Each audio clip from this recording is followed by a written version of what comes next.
Mbak Fevi, sorry. Ya, silakan. Baik, terima kasih Kang Dul dan Mbak Fevi. Maaf ini saya mungkin masuknya nggak dari awal ya. Ini karena saya baru juga sampai dari Jakarta. Tadi ada beberapa keperluan kerjaan. Langsung saja saya share screen. Mungkin bisa dibuka sama Mbak Fevi dulu, Mbak. Dibuka dulu ya, Mbak. Oh, sorry.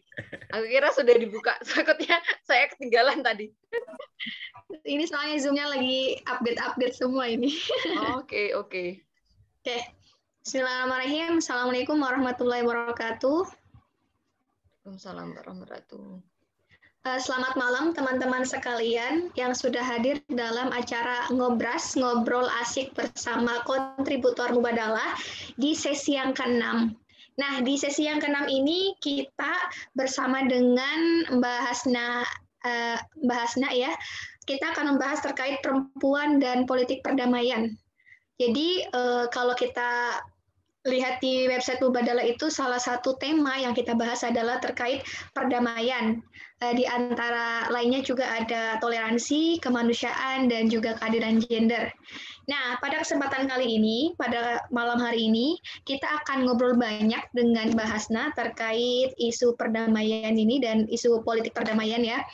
Nah, Mbak Hasna ini adalah salah satu kontributor tetap dan kontributor aktif Mubadalah, dan beliau juga sebagai dosen di IPDN ya. Ini kayaknya malam ini banyak juga nih mahasiswanya Mbak Hasna yang hadir ya. Biar sekalian. Jadi nggak ngajar 2 kali. Oh gitu. Jadi kuliahnya pindah ke Zoom Mubadalah. Pindah ke Zoom. Iya. Nah, sebelum kita mulai obrolan kita terkait ini ya, perdamaian atau sering juga kita dengar istilah WPS, Women, Peace and Security. Nah, marilah kita sama-sama membuka kegiatan kita pada malam hari ini dengan bacaan basmalah. Bismillahirrahmanirrahim. Dan juga kita ini ya karena berhubung malam ini adalah tahun baru Islam gitu kan ya. Semoga tahun-tahun berikutnya kita lebih baik lagi dan semoga pandemi dan kesusahan yang kita rasakan saat ini juga bisa segera berakhir. Ya aja monggo Mbak Hasna. Saya serahkan ke Mbak Hasna untuk penyampaian materi dan share screen-nya. Sepertinya belum di co-host, Mbak. Jadi belum bisa share screen. Ini bentar ya. Oke, sudah Mbak Hasna, silakan.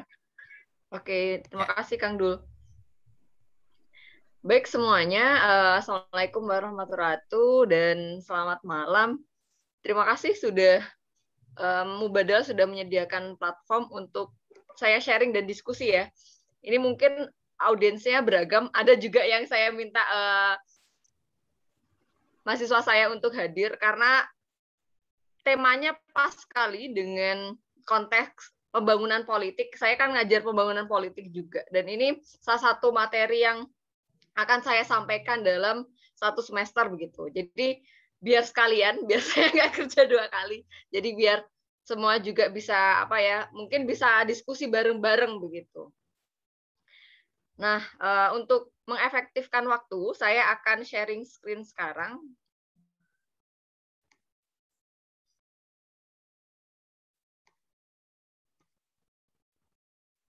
Apakah sudah terlihat ya slide saya? Siap, sudah. Oke, sip. Terima kasih semuanya. Perkenalkan nama saya Hasna Azmi Fadilah. Hampir mungkin sekitar sudah 5 tahun ya, sudah 5 tahun saya berkecimpung dalam riset-riset berkaitan dengan isu politik perempuan, isu politik gender, kemudian juga terakhir saya rencananya akan melaksanakan riset berkaitan dengan jaringan sosial perempuan di grassroots atau di akar rumput. Nah, menceritakan tentang bagaimana pengalaman perempuan, terutama yang di akar rumput ini mudah-mudah susah juga gitu. Karena ternyata kompleksitasnya dibandingkan dengan daerah urban, daerah perkotaan, pesisir itu pasti punya masalah yang berbeda-beda begitu. Namun sebelum itu, karena saya hari ini akan membawakan tentang tema perempuan dan politik perdamaian, saya akan terlebih dulu nih.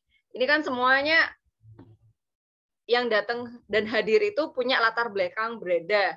Kemudian juga mungkin ada yang masih belajar, masih kuliah, atau sudah kerja dan mungkin aktif di politik-politik perdamaian begitu. Sebelum itu, saya mau nanya dulu nih ke semua yang hadir. Kalau kita mau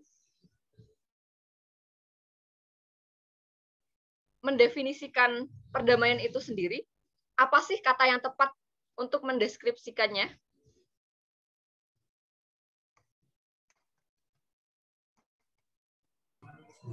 Izin Bu, bebas Bu.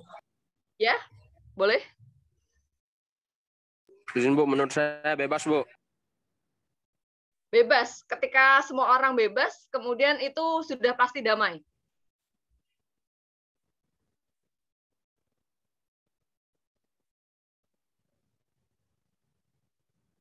Atau yang lain mungkin bisa ini sharing? Siap tidak Bu, izin Bu. Gimana tuh? Kira-kira yang dimaksud dengan damai seperti apa? Izin Bu, menurut saya damai itu dapat dikatakan damai apabila kebutuhan setiap individu itu dapat terpenuhi, Bu. Artinya tidak ada kesenjangan sosial yang dapat menimbulkan tindakan-tindakan seperti tindakan kejahatan atau pencurian dan sebagainya, Bu. Izin Bu. Oke, baik. Terima kasih tadi atas responnya ya. Jadi beragam sekali definisi perdamaian. Ada yang mengatakan kalau sudah bebas, sudah cukup itu damainya gitu. Ada juga yang tadi disampaikan bahwa damai itu kompleks gitu. Tidak hanya berkaitan dengan kebebasan, tapi bagaimana juga pemenuhan kebutuhan, kemudian bagaimana masyarakat bisa mengakses pelayanan publik dengan menyeluruh. Nah, itu juga bisa dikatakan sebagai damai. Sekarang pertanyaan saya, apakah ketika tidak terjadi perang, kita bisa mengatakan bahwa perdamaian sudah terwujud? Apakah kita kira-kira bisa mengatakan begitu? Ya, bisa. Bisa, oke. Kalau kita hanya mengatakan bahwa tanpa perang, atau misalnya ada nih satu wilayah, nggak ada perang, nggak ada konflik, itu berarti sudah damai gitu. Berarti kalau misalnya kita sudah sepakat bahwa itu menjadi konsep damai itu sendiri, berarti kita hanya merujuk pada satu kasus, salah satunya adalah Korea Utara dan Korea Selatan. Kenapa bisa begitu? Karena pertama, kedua negara ini sebenarnya memang sudah menyepakati damai. Jadi kalau yang belum pernah tahu konteksnya dua negara Korea ini, mereka itu pernah menyepakati perjanjian gencatan senjata yang mengakhiri perang Korea dari tahun 1950 sampai 53. Namun sayangnya dalam beberapa kesempatan mereka masih saja semacam adu gertak dalam tanda kutip. Mereka bahkan seringkali pamer kekuatan militer, bahkan beberapa kali sempat terjadi adu semacam adu diplomasi begitu. Jadi mereka ingin memperlihatkan bahwa salah satu dari mereka ini jauh lebih maju dibandingkan dengan yang lain. Terakhir bahkan Korea Utara sendiri sempat memutus jalur komunikasi dengan Korea Selatan karena Korea Selatan itu membiarkan propaganda anti Korea Utara maksudnya, melewati perbatasan mereka. Jadi di Korea Utara, kalau misalnya kalian tidak memiliki konteks tentang Korea Utara ya, Korea Utara itu adalah daerah yang tertutup. Negaranya itu sangat selektif, kemudian diktator. Semua informasi, baik itu media cetak, media online, itu diatur oleh pemerintah. Jadi kalau misalnya ada kritik, ada semacam hinaan begitu kepada pemerintah, mereka akan segera ditangkap pelakunya. Jadi sangat-sangat diskriminatif terhadap warganya, tapi itu disebabkan karena mereka ingin Korea Utara punya kondisi politik yang sangat stabil. Kalau misalnya kita hanya merujuk pada, oh, damai itu ketika konflik sudah selesai, kemudian tidak ada perang berkecamuk, ya memang damai gitu. Tapi kalau kejadiannya seperti Korea Utara dan Korea Selatan, yang dirugikan siapa? Ya warganya gitu. Bayangkan kalau misalnya kalian ke Korea Utara, kalian tidak bebas memilih pekerjaan, kalian tidak bebas memilih mengejar minat-minat karir yang kalian inginkan, karena ketika kalian sudah di sekolah, kalian akan ditentukan, oh ini akan jadi apa. Kalian memiliki batasan-batasan tertentu. Jadi hanya orang-orang privilege atau misalnya orang yang punya kedekatan dengan pemangku kepentingan, itulah yang mereka bisa untuk mendapatkan apa yang mereka inginkan. Itu pun terbatas sekali gitu. Kalau damai hanya selesai konflik, ya kita hanya bisa mengacu pada Korea Utara dan Korea Selatan gitu. Kemudian kasus lainnya ya, sama mau cerita sedikit nih. Mungkin ada yang pernah dengar kasusnya Israel dan Mesir. Dan ini berimplikasi panjang sekali gitu. Isu Palestina itu juga salah satu efek dari selesainya perang Israel-Mesir, tapi kemudian ujung-ujungnya itu tidak pernah punya kesepakatan secara implikatif atau secara ranah di lapangan begitu. Jadi dulu Israel dan Mesir ini pernah menyepakati perjanjian damai di tahun 78. Sayangnya, oke lah kalau kalian lihat gitu, kalian lihat orang di foto ini semuanya senyum, semua ketawa, sepakat bahwa oh ya udah kita win-win solution lah, kita damai nggak usah perang lagi. Tapi nyatanya itu hanya di meja perundingan gitu. Ketika semuanya sudah balik ke negara masing-masing, orang Israel balik ke Israel, Mesir punya agenda sendiri di negaranya, ternyata yang terjadi adalah sebaliknya gitu. Jadi semacam formalitas aja nih perjanjian damai gitu. Karena nyatanya Israel sendiri sudah memiliki semacam plan gitu. Oh, kalau misalnya ini damai, agenda kepentingan politik saya yang lain, saya masih tetap mau lanjutkan begitu. Sama juga dengan Mesir gitu. Apalagi mereka kan dekatan ya, dari segi geografis tidak terlalu jauh, dan mereka juga memiliki kepentingan politik terhadap sumber daya yang ada di Timur Tengah. Makanya nggak selesai-selesai itu. Yang akhirnya itu berdampak pada bagaimana ketidakstabilan hubungan politik antar kedua negara. Apalagi berkaitan dengan posisi Palestina. Mesir kan sangat mendukung Palestina untuk merdeka ya, sedangkan Israel sendiri kalian juga sudah tahu dari berbagai media baik cetak, elektronik itu sangat-sangat konfrontatif. Bahkan beberapa kali walaupun sudah diperingatkan oleh beberapa negara internasional, sudah banyak petisi, kemudian bahkan boikot, mereka masih saja ngotot untuk mempertahankan argumen mereka berkaitan dengan Palestina gitu. Bahkan tidak mau mengalah. Beberapa pemukiman di daerah Palestina itu bahkan sering dicaplok atau sengaja dibom, bahkan digusur untuk menjadi pemukiman Israel agar mereka itu bisa tetap menjajah negara Palestina gitu.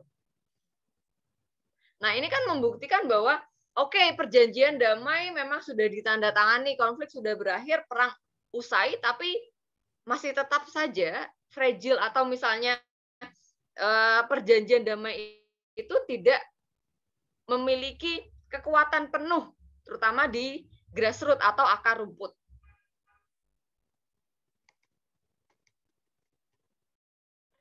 Kalau mau contoh yang lebih stabil, yang lebih bagus, yang bisa jadi panutan lah, itu sebenarnya kita punya contoh di Uni Eropa.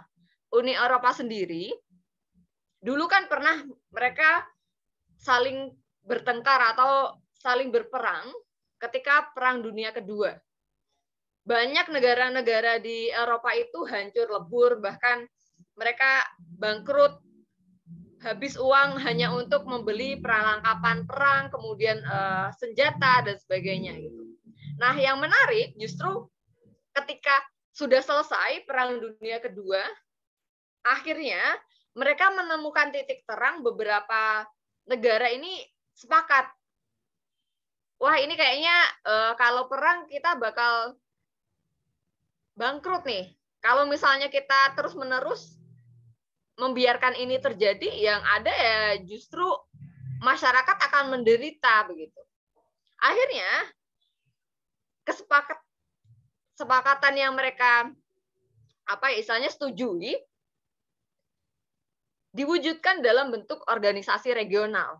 Nah, salah satu organisasi regional yang dihuni oleh banyak sekali negara Eropa ini akhirnya mampu membuat kondisi politik di sana semakin stabil dari hari ke hari. Walaupun kita ada perkecualian seperti Yunani. Itu pun Yunani bukan karena Uni Eropa ya, karena mereka sendiri dalam manajemen ekonominya tidak dapat mengimbangi negara-negara Eropa yang lain. Akhirnya karena kasus korupsi, kemudian berkaitan dengan bailout dan sebagainya, akhirnya mereka tidak bisa memanage situasi politik ekonomi yang menyebabkan mereka akhirnya bangkrut ya.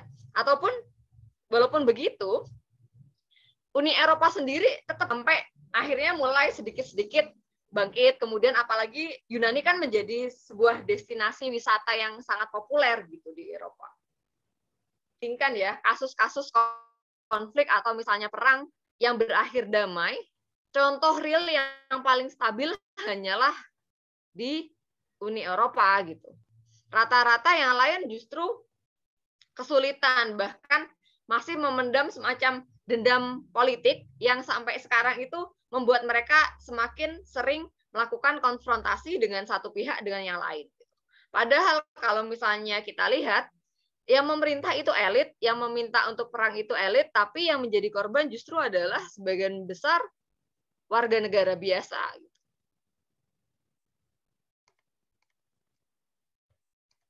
Makanya kalau misalnya kita diminta untuk mendefinisikan perdamaian, harusnya keempat aspek inilah yang kita harus garis bawahi. Seperti tadi yang disebutkan oleh salah satu audiens ya, respon kedua tadi betul tuh. Itu sangat kompleks dan komprehensif. Jadi damai itu harusnya punya 4 komponen ini. Power itu semua orang bisa memiliki power, punya kemampuan untuk bersuara, mampu berpartisipasi secara penuh, baik itu dari politik, ekonomi, sosial, budaya, dan sebagainya. Kemudian, income dan aset. Income dan aset itu maksudnya apa? Tiap orang berhak punya pendapatan, berhak mengakses sumber daya, kemudian mereka juga bebas untuk survive dari hari ke hari, gitu. Bisa bebas bekerja, apapun identitasnya. Nah, ini juga berkaitan dengan aspek yang ketiga, fairness, equality, and justice. Gitu. Sebenarnya 4 aspek ini kita tuh udah bisa dikatakan ini tercermin banget nih dalam Pancasila kita. Gitu. Kita kan punya keadilan bagi seluruh rakyat Indonesia, gitu kan. Nah, ini juga termasuk gitu. Ketika damai ya harusnya semua orang punya kesempatan yang sama untuk mengakses pendidikan, pelayanan publik gitu. Bahkan kalaupun ada orang yang bersalah, kemudian atau misalnya ada orang yang menjadi korban kriminalitas atau tindakan kejahatan yang lain, mereka juga bebas untuk dibantu gitu dalam pengusutan tindakan tersebut. Dan yang terakhir, ini yang paling penting, harusnya orang yang berada di wilayah yang sangat damai, mereka memiliki semacam perasaan damai. Tidak ada ketakutan, tidak ada kekhawatiran nanti mereka akan tidak ada ketakutan atau kekhawatiran bahwa mereka akan diserang tiba-tiba, atau misalnya bangun jam 12 malam tiba-tiba takut kalau misalnya nanti ada UFO atau misalnya ada nuklir gitu kan. Nah, itulah yang namanya safety gitu. Dan ini salah satu komponen penting dari 4 aspek yang tadi sudah disebutkan. Kalau kita sudah tahu nih, kalau damai itu berkaitan dengan aspek ini. Yang kemudian menjadi PR adalah, kok susah sih mewujudkan perdamaian gitu kan? Atau dalam berbagai konflik, dalam berbagai perang, satu hal yang sering saya ingat gitu dari seorang Hillary Clinton, dia pernah bilang nih dalam satu forum publik, dia bilang kalau women have always been the primary victims of war gitu. Bahkan perempuan-perempuan ini bukan hanya, katakanlah kalau misalnya dia jadi korban perang, dia tidak hanya terluka secara fisik gitu, tapi dia juga kehilangan suaminya, kehilangan ayahnya, kehilangan anak laki-lakinya gitu. Dan ini sering kali terjadi. Bahkan kalau misalnya kalian sempat baca cerita berkaitan dengan banyak konflik yang terjadi di negara di dunia ya, perempuan itu memang diam di rumah nih. Katakanlah suaminya adalah seorang penjahat atau misalnya sedang bertikai gitu. Contohnya saja, kalau misalnya kita sebutkan salah satu kasus di Aceh ya. Di Aceh itu, dulu ketika GAM masih sangat bergerilya, kan seringkali tuh konflik dengan tentara atau misalnya angkatan bersenjata lainnya. Ketika dia tahu, si anggota GAM ini tahu kalau dia akan diincar atau misalnya dia akan ditangkap dari rumahnya, dia akan kabur. Dia kabur ke hutan, pokoknya jauh dari radar anggota militer. Nah, yang kemudian terjadi kalaupun misalnya antara anggota pendukung dari pemerintah Indonesia itu tetap diincar ke rumahnya. Jadi ketika nggak ada anggota GAM-nya. Terkadang dalam beberapa kasus kalau misalnya ada konflik, bahkan kalaupun itu tidak dari anggota militer ya, sesama warga yang bertikai dalam konteksnya peperangan yang skopnya atau lingkupnya lebih luas,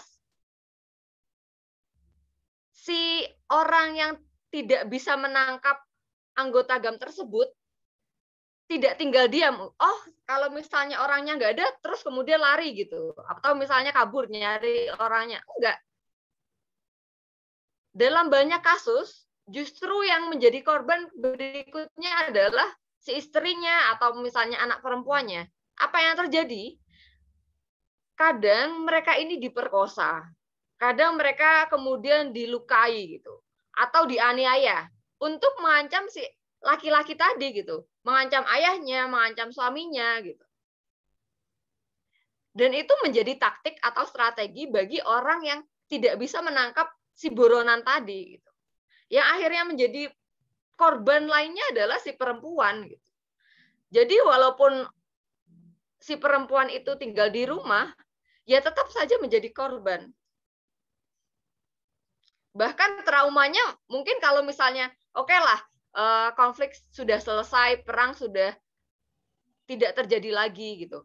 Trauma perkosaan, trauma penganiayaan ini masih menghantui para perempuan ini, korban perkosaan, korban penganiayaan gitu. Jadi kalau misalnya kita hanya melihat antara, katakanlah posisinya adalah ada satu wilayah yang mau merdeka nih. bukan cuma dari pemberontak dan pemerintahnya, yang menjadi korban lebih luas di grassroots yang seringkali termarginalkan, seringkali tidak diperhatikan justru perempuan gitu. Nah, makanya melihat kondisi ini, saya ingin kita semua melihat data yang lebih besar nih. Kan tadi sudah dicontohkan beberapa kasus di mana perempuan itu memang menjadi korban gitu. Bahkan setelah konflik selesai, mereka masih menyimpan trauma, mereka masih kesulitan untuk berbicara begitu.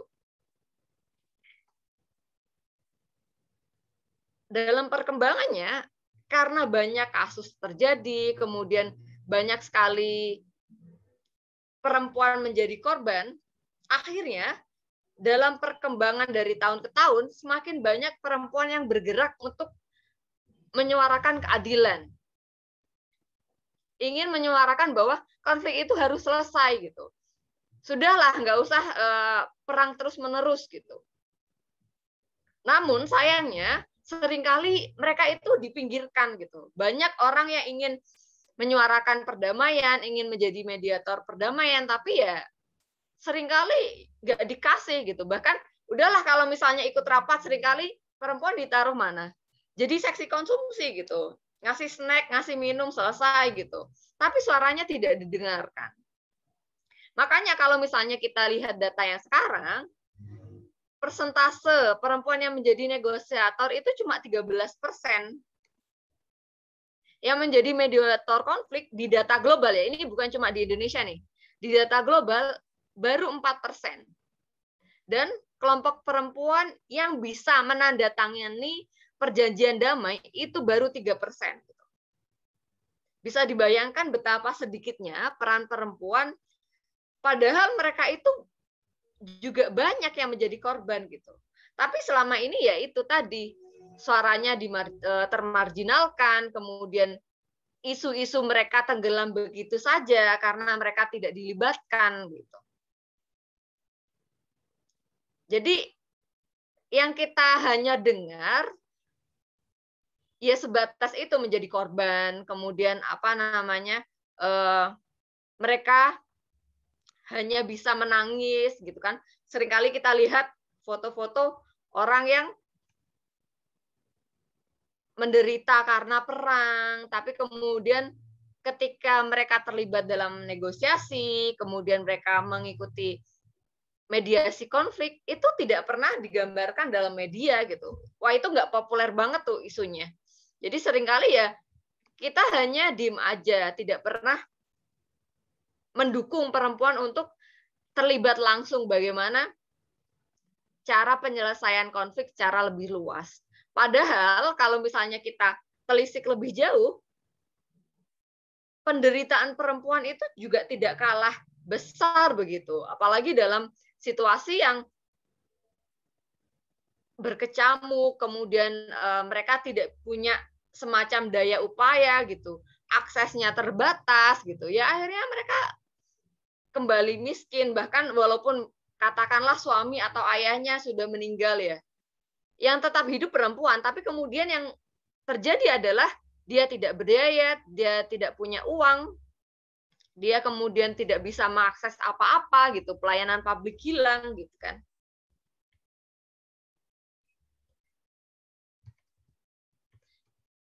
Padahal kalau misalnya kita mau jujur nih, atau misalnya kita mau mengikuti saran dari berbagai aktivis perdamaian, salah satu quote yang saya tertarik banget adalah young women's inclusion in peace building will create sustainable peace. Jadi ketika perempuan itu dilibatkan dalam upaya-upaya penyelesaian konflik, dalam upaya pembangunan perdamaian, biasanya perdamaian itu jangka panjang gitu.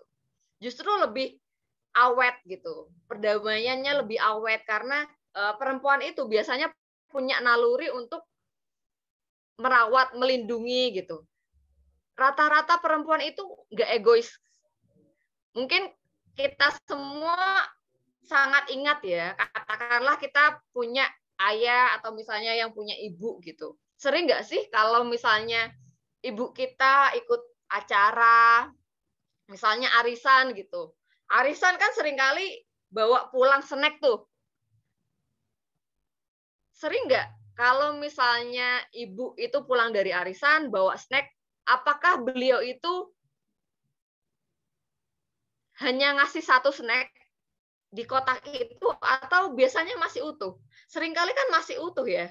Nah, itu kan membuktikan bahwa si ibu-ibu yang kita punya rata-rata itu jauh lebih peduli kepada urusan perut anaknya daripada urusan perutnya sendiri gitu. Nah, implikasinya dalam konteks pembangunan perdamaian itu juga sama gitu. Ketika perempuan dilibatkan dalam mediasi konflik, mereka lebih sering menyuarakan isu-isu yang global, isu-isu yang menyangkut banyak orang gitu, bukan hanya kepentingan pribadi. Nah, inilah yang membuat bagaimana peran perempuan menjadi penting dalam pembangunan perdamaian itu sendiri gitu.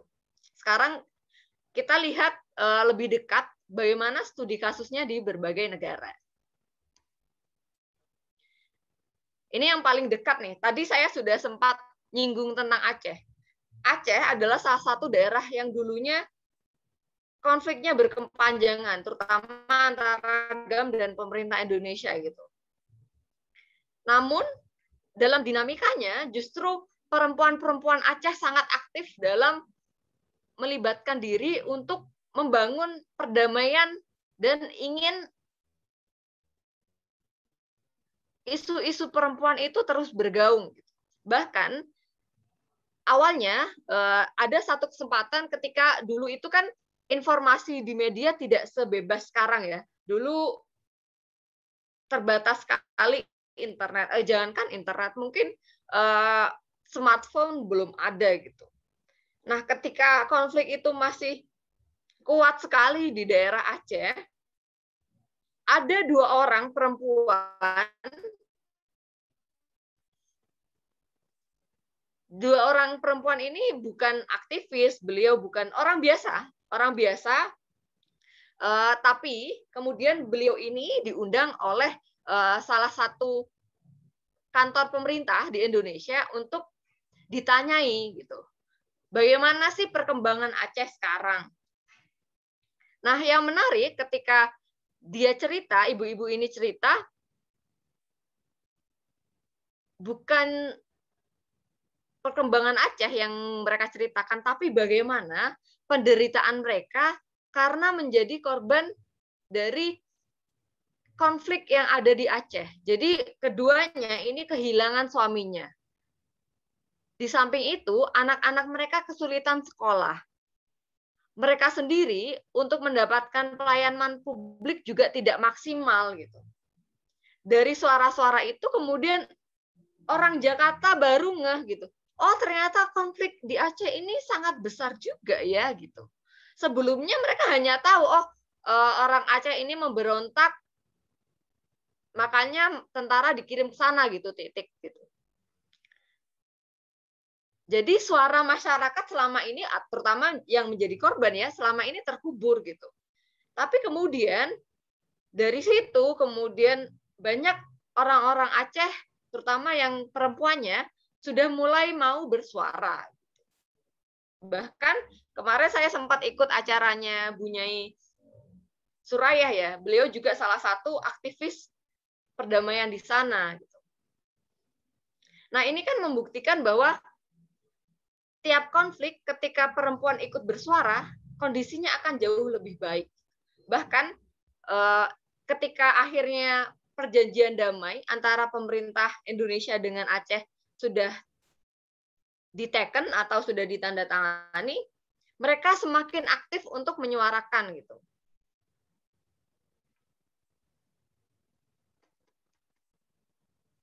Seperti apa peran dan strateginya? Jadi ini salah satu yang dilakukan di Aceh ya. Ini bisa menjadi contoh bagaimana perempuan itu bisa menjadi inisiator perdamaian. Dulu pada bulan Februari 2000,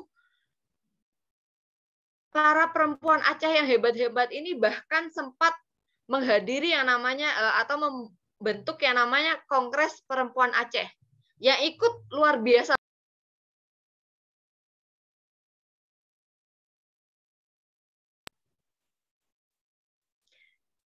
Nah, kemudian dari situ mereka saling berbagi pengalaman, kemudian mereka saling cerita, mereka juga menyampaikan harapan. Sebenarnya kita mau perang terus nggak sih, gitu kan? Selalu ibu-ibu ini suka cerita gitu, perempuan suka cerita. Nah, dari situ mereka membangun solidaritas yang amat kuat gitu.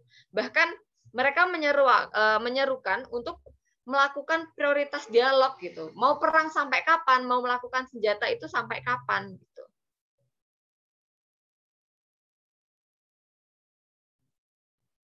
Bahkan dalam kongres tersebut di akhir acara mereka sukses menyusun 22 rekomendasi, terutama yang berkaitan dengan bagaimana sih penyelesaian konflik Aceh itu harusnya melalui dialog damai, bukan saling mengangkat senjata gitu. Karena ketika terus-menerus mengangkat senjata, saling tembak, saling bunuh, ya nggak akan selesai-selesai gitu.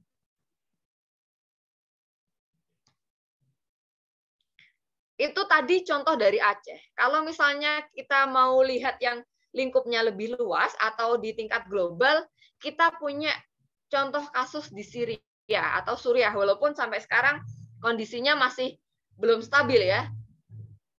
Sebagai gambaran, konflik di Suriah itu mulai di awal 2011 atau tepatnya di bulan Maret 2011.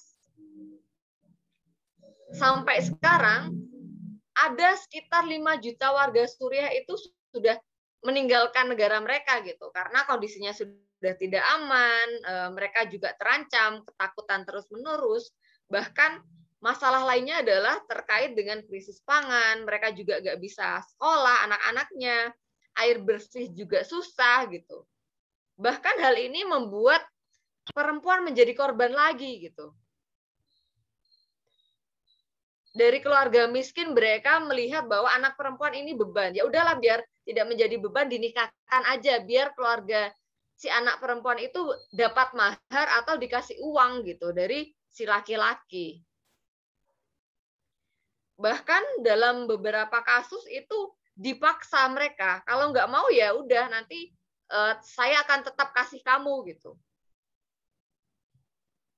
Yang miris, kenaikan kasus pernikahan dini, pelecehan seksual, itu naik sampai 69% gitu dibandingkan sebelum konflik. Itu kan sangat parah ya.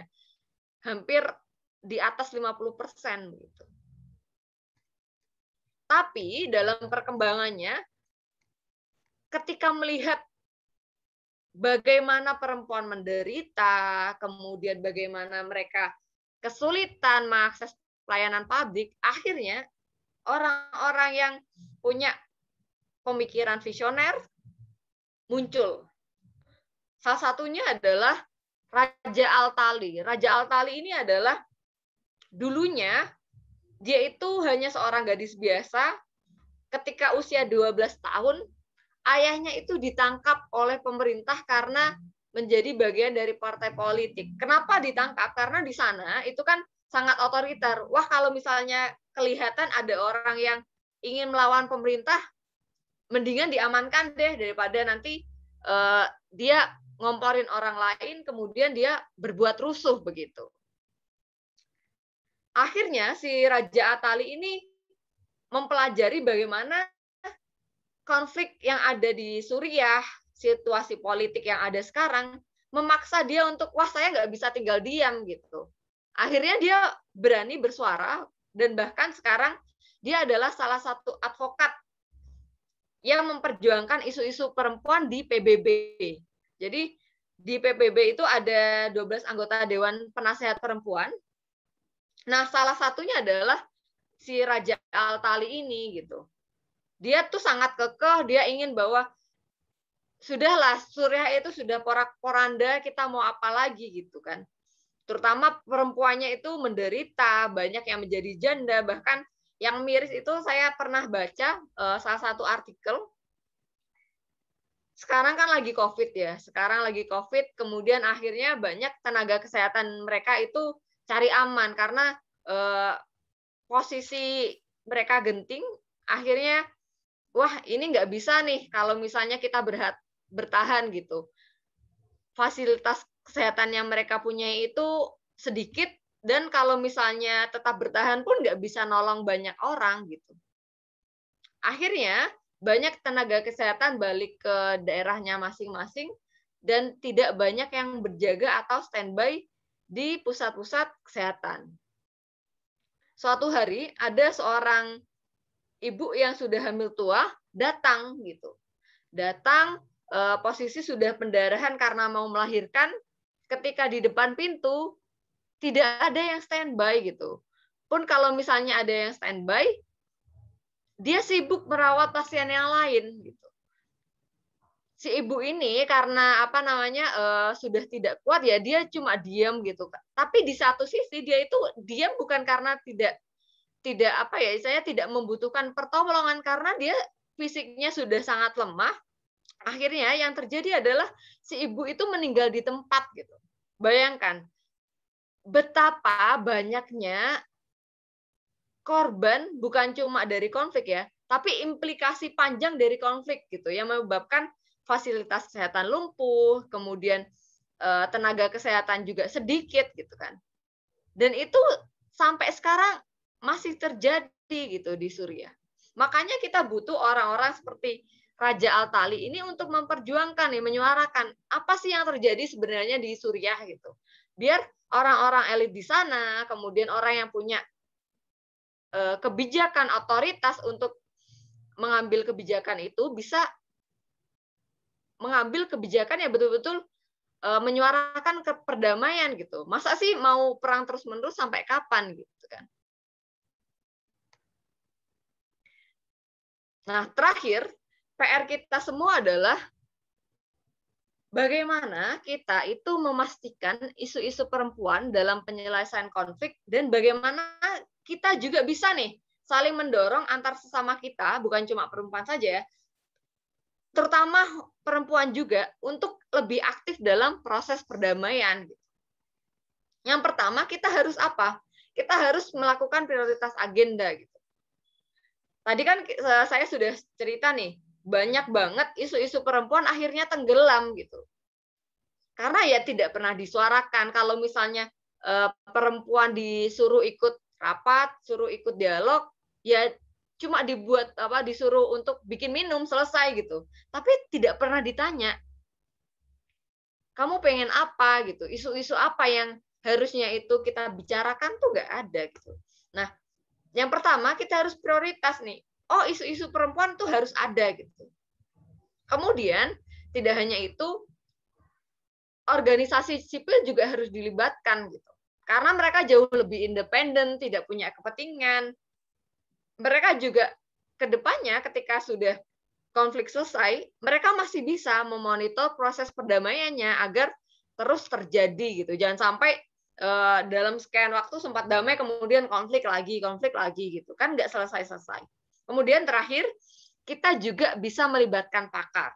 Banyak nih orang-orang yang istilahnya expert atau misalnya dia paham bagaimana sih situasi konflik.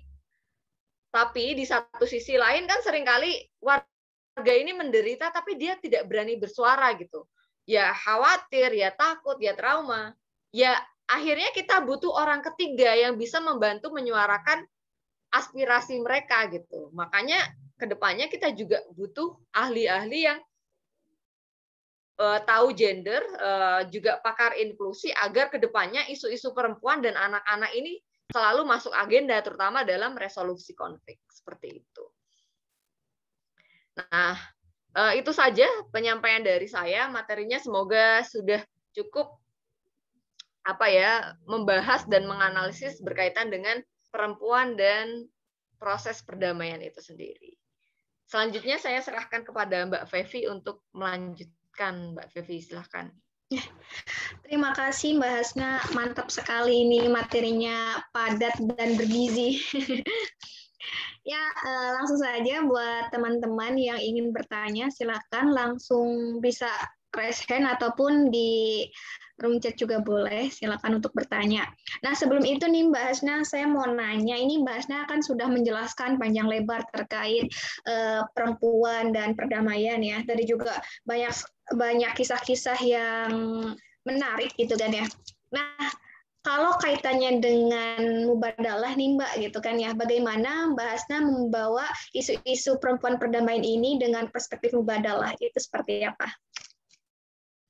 Baik, terima kasih Mbak Fevi atas pertanyaan awalnya. Ini simpel tapi ternyata susah gitu jawabnya. Ini paling substantif. Isu kesalingan kan kalau misalnya kita sering tangkap atau misalnya kita sering temui dalam media itu kan seringnya isu kesalingan itu hanya suami istri gitu kan. Suami istri kemudian pasangan atau misalnya orang tua ke anak gitu. Nah, sebenarnya dalam proses perdamaian itu sendiri justru konteks mubadalah atau kesalingan itu bisa diaplikasikan cara lebih luas gitu. Pertama, antara pemerintah dengan warga negaranya. Seringkali kan kita hanya melihat bahwa warga nih harus nurut apa kata pemerintah. Warga itu kurang terdidik, warga itu tingkat literasinya masih rendah seperti itu kan. Jadi pemerintah hanya menuntut satu sisi gitu. Jadi warga harus nurut titik gitu.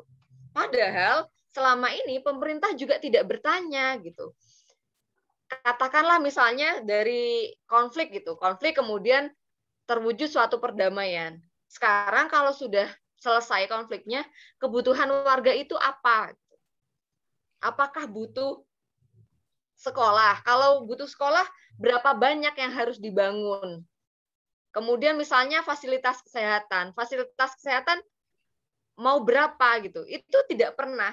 Seringkali kalau misalnya kita lihat banyak fenomena atau misalnya bantuan sosial atau hal-hal lain yang berkaitan dengan program pemerintah, pemerintah itu lebih melihatnya ke satu sisi gitu. Oh, ini saya mau ngasih warga negara Aceh misalnya, warga negara Aceh. Nah, ini saya nanti kena semprot nih. Maksudnya warga Aceh atau misalnya warga Cirebon, saya mau ngasih bulldozer gitu. Tapi warga Cirebon sendiri sebenarnya nggak butuh bulldozer gitu. Seringkali kan satu sisi gitu. Tidak pernah ada semacam titik temu untuk menyuarakan apa sih maunya warga, kebutuhan mereka apa, kemudian disesuaikan dengan kondisi situasi gitu. Bukan cuma ini kan pemerintah punya duit banyak nih, punya akses banyak, punya jaringan gitu. Kenapa tidak berusaha untuk nanya atau misalnya membangun jembatan komunikasi. Jadi misalnya kalaupun pemerintah punya program gitu, pemerintah punya program untuk mensukseskan warga harus ikutan.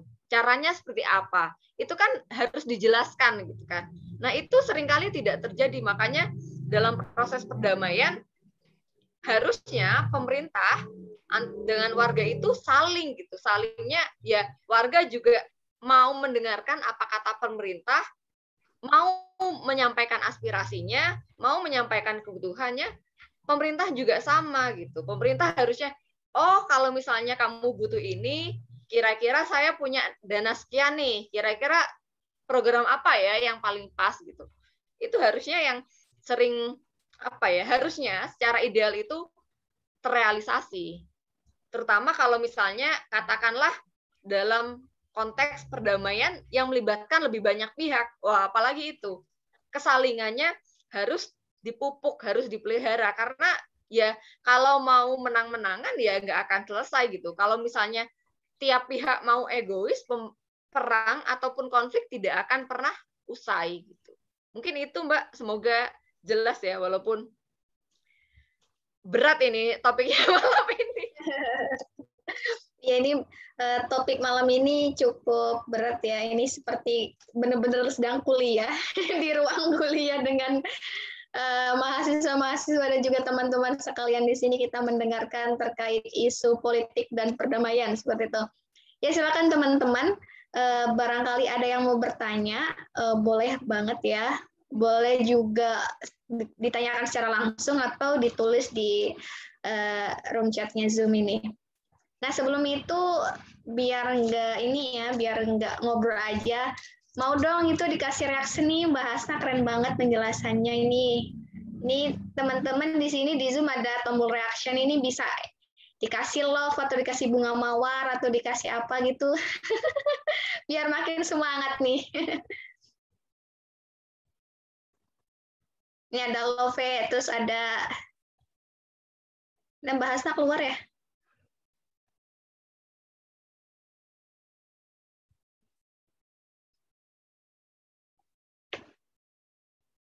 Halo Mbak Hasna, udah masuk lagi? Tuh, ini kayaknya komputer saya jadi nge-lag deh.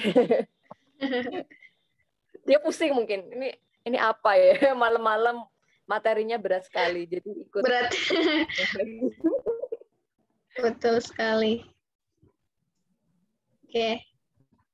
Ini teman-teman barangkali ada pertanyaan. Ini buat teman-teman yang ada di Zoom ini, saya juga akan memperkenalkan ya. Kalau Mubadalah ini adalah salah satu platform website online. Dan kita bukannya di website sih, ada di YouTube juga, ada di Instagram, ada di Twitter. Silakan teman-teman bisa follow mubadalah.id seperti itu. Jadi kita memang mengusung tema-tema terkait keadilan gender, perdamaian, toleransi, kemanusiaan, dan sebagainya. Jadi kalau kita berbicara terkait mubadalah, benar ya, seperti yang dikatakan oleh Mbak Hasna, mubadalah tidak hanya terkait relasi antara pasangan suami istri ataupun antara laki-laki dan perempuan dalam ranah privasi atau dalam ranah rumah dan sebagainya, tetapi juga dalam lingkup yang lebih luas lagi, mubadalah bisa dibaca dalam berbagai isu seperti halnya isu politik, perdamaian, dan sebagainya. Nah, ini sudah ada satu pertanyaan dari Lalu Wirya Kalten nih. Kalteng ya. Izin Bu bertanya, bagaimana tanggapan Ibu tentang isu politik Jokowi 3 periode atau seperti kasus Presiden Putin dari Rusia yang masih belum diganti, Bu? Izin, Bu, ini katanya pertanyaannya begitu. Berat ini, berat. Wah, ini kalau misalnya berkaitan dengan perdamaian ya, ini sebenarnya konteksnya jangka panjang, cuma mungkin bisa menjadi salah satu pemicu gitu. Kalau misalnya kita kaitkan dengan salah satu pemicu konflik, atau misalnya bagaimana kita menggiatkan perdamaian di tingkat grassroots atau akar rumput, ya memang ini isunya sebenarnya isu elit, tapi itu bisa memicu timbulnya gejolak di masyarakat gitu, terutama berkaitan dengan tadi ya, katakanlah ada yang ingin mengajukan, wah ini Jokowi bagusnya 3 periode nih gitu, jangan cuma 2 periode. Nah, tentu kalau misalnya kita kaitkan dengan bagaimana elit atau misalnya katakanlah pemimpin negara dalam memerintah rakyatnya dan negaranya, tentu ini isunya sangat kompleks gitu. Kita tahu sendiri, tanpa mengajukan isu tersebut, Jokowi 3 periode tadi ya, Indonesia sendiri sebenarnya rakyatnya sudah terpolarisasi gitu. Dulu kalau misalnya sempat ingat bagaimana kasus Pilkada DKI, itu kan masyarakat, wah ini isunya agama gitu. Bahkan ini dikait-kaitkan dengan bagaimana akhirnya seorang pemilih atau misalnya warga negara itu ingin menunjukkan identitasnya gitu, tanpa peduli bahwa lingkungan sekitar dia itu sangat heterogen. Nah, saya khawatir kalau misalnya ini diteruskan ya isunya, semakin membuat masyarakat kita itu semakin terbelah gitu. Bahkan khawatir kalau misalnya ini tidak diselesaikan dengan lebih arif atau misalnya tidak ditanggapi dengan baik oleh pemerintah di tingkat pusat, justru bisa menjadi semacam sumbu untuk meledakkan konflik lain di tingkat masyarakat gitu. Kita tahu sendiri bahwa yang namanya politik di tingkat atas itu kan sangat fleksibel gitu. Mungkin hari ini musuh nih, tapi besok juga bisa jadi sahabat, bahkan partneran gitu kan. Sekarang kita masih ingat bahwa dulu itu Pak Prabowo sama Pak Jokowi kan rival dalam Pilpres. Tapi nyatanya sekarang Pak Prabowo malah jadi menterinya gitu. Itu kan memperlihatkan bagaimana lenturnya politik kita gitu. Tapi di takaran bawah atau misalnya di level akar rumput, orang-orang pendukung Prabowo dan pendukung Jokowi ini masih tengkar juga gitu. Bahkan sudah unblock Facebook, istilahnya sudah nggak temenan lagi gitu, sudah hapus kontak di WA, ini kan repot gitu. Kemudian kaitannya dengan tadi Putin ya, Putin walaupun memang sudah tidak punya posisi kuat di Rusia, dia masih backup sampai sekarang. Nah, untuk Rusia sendiri mereka sebenarnya punya kepentingan bisnis terutama dalam perang ya. Kita tahu bahwa dalam salah satu teori politik itu ada yang namanya pemeliharaan perang. Jadi perang itu dipelihara karena oke lah memang yang menjadi korban adalah warga negara atau warga negara biasa gitu. Orang yang nggak punya kepentingan. Tapi di tingkat elit mereka itu panen keuntungan besar gitu. Jangan salah, jual senjata antara pemerintah Amerika, Israel, Rusia, dan sebagainya itu mereka kan punya pabrik-pabrik senjata, pabrik tank, pabrik istilahnya pabrik militer gitulah, yang intinya sangat-sangat advance atau canggih gitu dalam perang sekalipun. Nah, justru itu seringkali mereka jadikan semacam ya udahlah perang nggak apa-apa gitu. Kan selalu dibilang oh ini kita membasmi teroris, kita ingin menciptakan perdamaian yang lebih luas. Padahal nyatanya mereka berlindung dari bisnis-bisnis senjata besar, kemudian dari alat-alat milik itu mereka untung besar gitu. Tapi yang dapat ya sayangnya cuma orang-orang elit aja gitu, pengusaha-pengusaha tingkat atas. Tapi ya yang menderita justru kasihan adalah warga negara biasa. Kita tidak punya kepentingan, kita tidak tahu apa-apa, tiba-tiba rumah kita hancur gitu. Nah, itulah yang disayangkan dari pemeliharaan perang itu sendiri gitu. Mungkin itu sudah menjawab ya. Ini kan cuma tanggapan kan, tanggapan dari saya. Dan ini ada pertanyaan lagi dari Isma, Universitas Terbuka Bogor.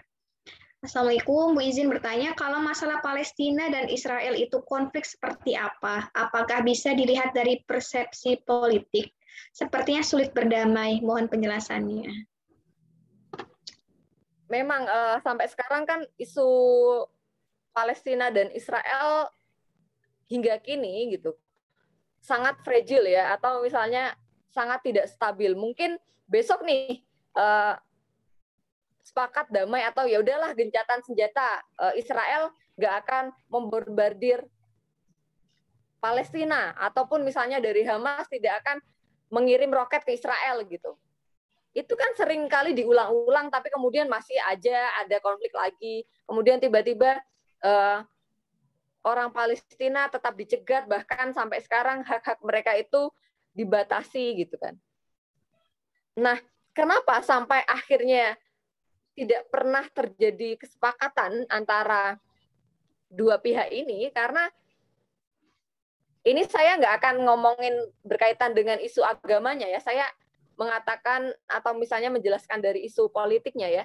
Karena dalam resolusi konflik itu, kalau misalnya mau damai, tidak pernah akan adanya istilah satu pihak menang dibandingkan pihak yang lain gitu.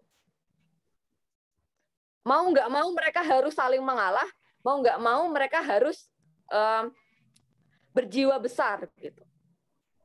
Nah, kenapa akhirnya Israel dan Palestina itu tidak bisa mencapai kesepakatan? Karena mereka kekeh dengan kepentingan mereka masing-masing.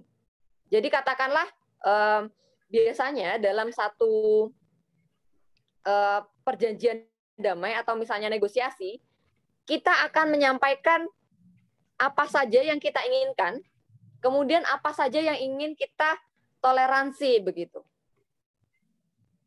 Jadi apa ya istilahnya, mana nih yang bisa kita dapatkan, mana nih yang kira-kira kita bisa ngalah gitu.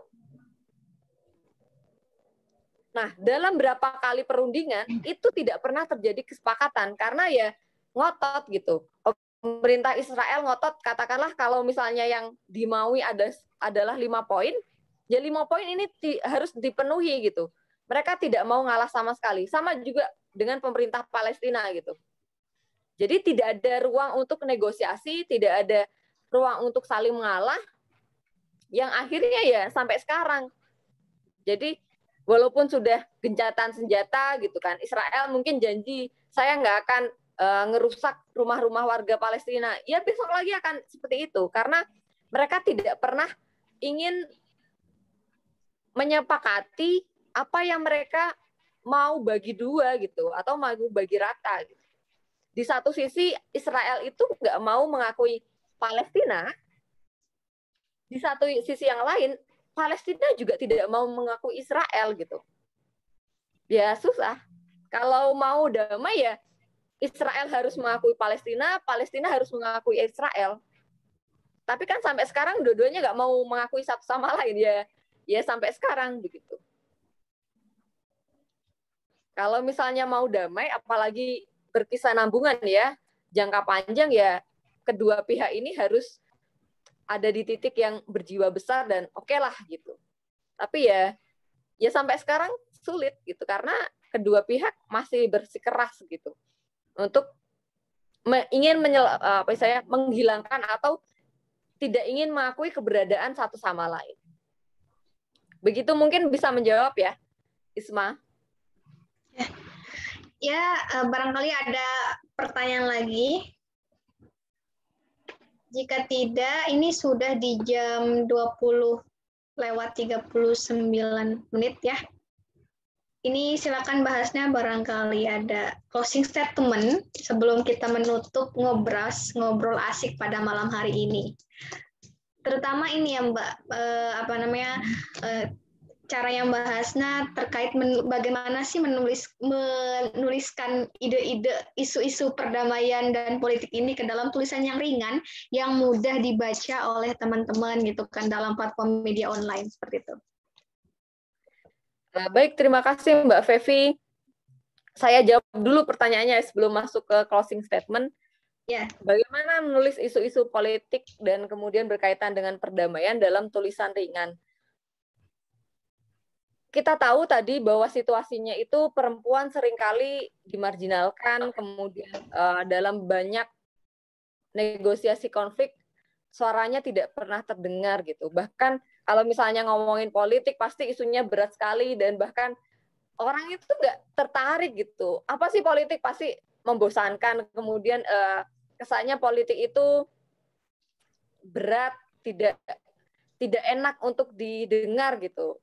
Sangat keruh dan sangat kotor. Jadi justru hal itu menjadi sebuah tantangan bagi saya untuk wah gimana nih caranya untuk semua orang itu bisa aware gitu. Bagaimana cara semua orang itu bisa, oh ternyata seperti itu ya kasusnya. Bagaimana konflik itu ternyata kompleks dan merugikan banyak orang. Dan ini kan seringkali lebih sering disuarakan lewat artikel jurnal. Sekarang siapa sih yang mau baca artikel jurnal? Paling mahasiswa. Itu pun mahasiswanya terpaksa gitu ya. Atau misalnya masuk kelas saya gitu. Siapa gitu, berapa orang gitu kan sedikit sekali gitu. Padahal kita butuh lebih banyak orang untuk masuk kemudian terlibat dalam isu-isu perdamaian. Bahkan nggak usah deh kalau misalnya ngurus yang konflik besar gitu. Kita kadang untuk ngurus atau mendamaikan orang-orang yang bertikai di WhatsApp grup itu susah gitu. Apalagi di isu yang lebih besar kan. Nah mungkin kalau misalnya bagi yang ingin, Bu saya mau nih Bu, atau misalnya Mbak Asna saya mau dong menjadi agen perdamaian. Bagaimana caranya? Coba dulu, praktekkan dulu prinsip-prinsip itu di tingkat yang lebih rendah gitu atau di lingkungan sekitar kita gitu. Jadi itu akan membantu bagaimana kita meningkatkan kapasitas negosiasi, kemudian bisa membantu kita untuk terus menyuarakan isu-isu perempuan dan anak. Untuk tulisan ringan tentu kita serap dulu inti ceritanya apa, kemudian kita tulis dalam bahasa sastra gitu. Bagaimana bisa dapatkan bahasa sastra ya? Mau nggak mau kita baca gitu, nggak cuma artikel-artikel jurnal yang berkaitan dengan politik perdamaian, tapi juga bagaimana kita juga mengembangkan diri dengan membaca novel, karya-karya fiksi gitu. Karena membuat suatu karya yang jauh lebih ringan itu rata-rata audiens itu lebih suka yang gaya-gaya penceritaan gitu. Nah, itu mungkin bisa mendorong kita untuk menyuarakan isu-isu ini jauh ke lingkup yang lebih luas. Nah, untuk closing statement, mungkin bagi saya, isu perdamaian itu bukan cuma isu antara pemerintah dan kelompok elit saja gitu. Ini isu kita semua gitu, isu kita bersama gitu. Kalau misalnya terjadi konflik, yang rugi bukan cuma 1 orang, 2 orang gitu. Bahkan sudah tadi diceritakan ya bahwa efek samping konflik, dampak negatif konflik itu bukan cuma ketika konflik itu terjadi. Setelah konflik itu selesai, setelah perang itu masih ada banyak sekali efek jangka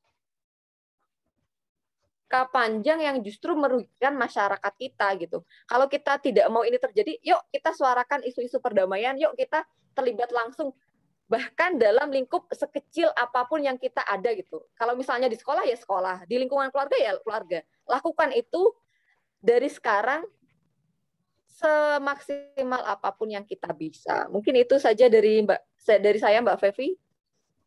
Semoga bermanfaat dan bisa menjadi bahan pembelajaran bagi kita semua. Terima kasih. Terima kasih banyak Mbak Hasna. Ini obrolan kita malam hari ini benar-benar bergizi. Dari mulai yang teoritis sampai praktis bagaimana sih cara menuliskan isu-isu perdamaian dan politik ini ke dalam tulisan ringan ya. Jadi teman-teman yang mungkin hadir di Zoom ini bisa juga menuliskan apapun yang teman-teman pikirkan gitu kan, karena menulis adalah bagian dari jihad kita. Kalau saya menyebutnya menulis adalah jihad biliat. Kenapa biliat? Karena menulis itu dengan tangan ya. Jadi bukan tangan itu hanya bergerak saja, tapi menulis juga bagian dari jihad dengan tangan seperti itu. Ya, terima kasih sudah hadir di ruang Zoom kali ini di acara Ngobras, ngobrol asik bersama kontributor Mubadalah sesi ke-6. Kita masih ada 2 sesi lagi. Teman-teman bisa stay tune ya di info di di Instagram kami untuk info 2 sesi selanjutnya. Oke, ini ada sesi foto nggak nih Bang Dul? Bang Dul masih aktif nggak ya? Halo. Ada sesi foto nggak, Bang? Oke, boleh. Ayo, foto yuk. Oke, tahan sebentar. Di sini ada 2 slide. Silakan dibuka dulu. Ngomong-ngomong sudah ngisi daftar hadir, teman-teman. Ini ceritain dong, IPDN itu apa sih, Mbak Hasna? Ini menarik, ini kelas Ngobras kali ini bersama teman-teman IPDN. Salam ya teman-teman IPDN dari kami Mubadalah. Oke, sebentar. Ya, ini ada yang baru mau masuk ini, Khalil Ihsan. Oke, tahan. Dibuka foto videonya sudah cukup. Ada yang lagi? Ini A502 Dodi Kurniawan. Halo Dodi. Cerah-cerah banget ya mukanya teman-teman IPDN ini. Oke, tahan 1, 2, 3. Oke, 1 slide. 1 lagi. 1, 2, 3.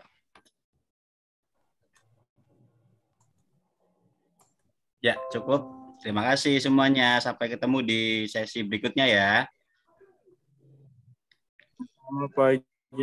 Ya, Pak. Izin, Pak. Terima kasih Ibu Hasna ini. Ada yang nanya, door prize-nya kapan sih Bang? Diumumin.